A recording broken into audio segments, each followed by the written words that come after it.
What is your idea of love, first of all? If you fell in love with one woman, one bird, one ant, one tree, and something, then your love is not driven by anything, you're just falling in love.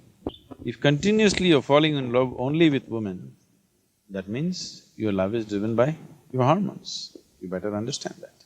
So what is driven by something, you want to label it as love, it is fine. I'm not saying there's no love at all, there is. But what is true and what is not true is not something that you decide because of this, because of what happened or what did not happen. It is a question of how you felt. Whether it ended up in marriage, then you realize it was not love, or it did not end that way and you thought it was true love which was never realized. It's up to you how you want to handle it. But essentially, what love means is, if your physical body becomes very pleasant, generally we call this health and pleasure. If your mind becomes very pleasant, we call this peace and joy. If your emotions become very pleasant, we call this love and compassion. If your life energies become very pleasant, we call this blissfulness and ecstasy. So what you're referring to as love is a certain moment of pleasantness. Now you believe somebody caused it in you, maybe somebody did trigger it in you, somebody did stimulate that in you or inspire that in you, but essentially it is your emotions turning very pleasant, which you call as love. If love is true, it will happen without an object. If it's really genuine, true love, what it means is, you have made your emotions very pleasant. Whether a man is here or a woman is here or a tree is here, an ant is here, elephant is here is not the point. You've just made your emotions pleasant. Everything that you behold, you have a certain pleasantness towards it, that is love.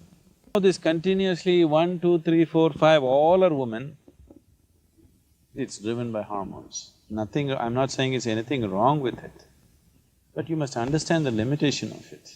If it ends up in a permanent bond in the form of marriage or whatever, then you think it's successful. If it did not, you think it's a failure. It need not be so. I would be happy if you fell in love with a 3 billion woman, and don't leave the other 3 billion men also.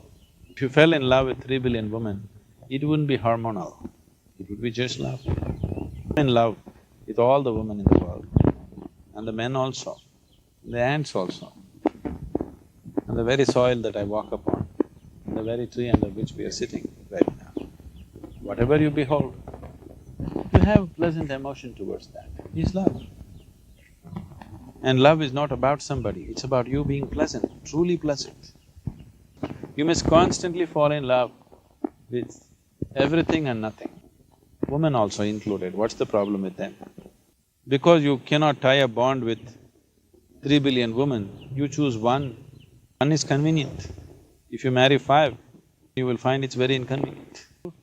The reason why you tie a bond with somebody is, at least with one person in your whole life, you want somebody with whom there's no holds barred.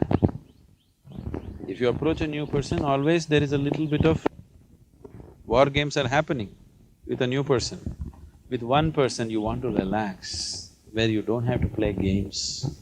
At least with one person, you want to be in total relaxation, that's the idea. Why you want at least one person in that is, still you have not reached a point where you are simply relaxed by yourself, with life itself. You are unable to relax with the whole manifestation of life around you, the million manifestations of life around you totally, at least with one person you want to find that, that's the idea.